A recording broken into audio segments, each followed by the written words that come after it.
Hello, hello, hello, everybody, and welcome back. We're looking at question number 16 now on our 2019 Pascal. If x is a number less than -2, which of the following expressions has the least value? Okay.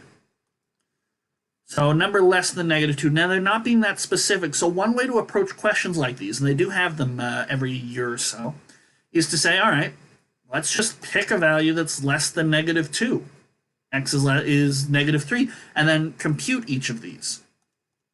And that's perfectly fine. And that works.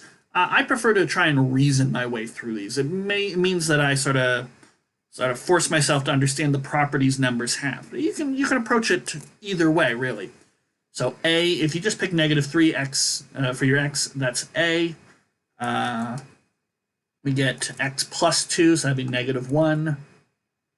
Half x, so that'd be -1.5.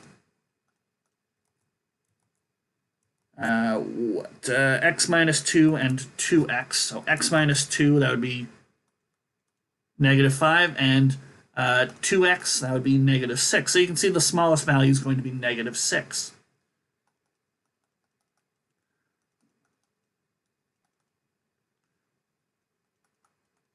Okay, but instead of saying, okay, well, obviously I just sort of picked a number and it worked, let's see if we can reason our way as to why this is going to work. Why e should be the answer just by looking at 2x. Okay, now if you think of a number line, we're picking numbers that are below -2. Okay, so we're somewhere below -2. Now if we add to it, we're only moving further to the right. So automatically you're bigger than x. So x minus 2 is out. Similarly, if you subtract 2, you're moving over this way. So you're automatically less than x. So we don't have to worry about that. Now, when you half a number, it gets closer to 0 by half the distance. So we would be moving further to the right to get closer to 0.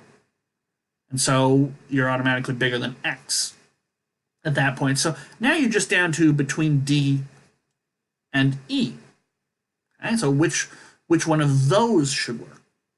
Okay, now here's where you have to be using the fact that you've got something that's less than -2. If I double it, it's going to move at least -2 more spaces this way, and that's more than just moving a single -2 this way. Okay. So while this will get you over by exactly -2, doubling it moves you over by a full x. And since x is less than -2, we're moving even further to the left. And so that's how you can see that E should be the answer and that D doesn't work either. Okay? So pick a test case or try and sort of reason with properties and number lines. Whatever you want to do, whatever works fastest really is probably for the best. Okay? So that's it for question 16. I will see you for question number 17 next time.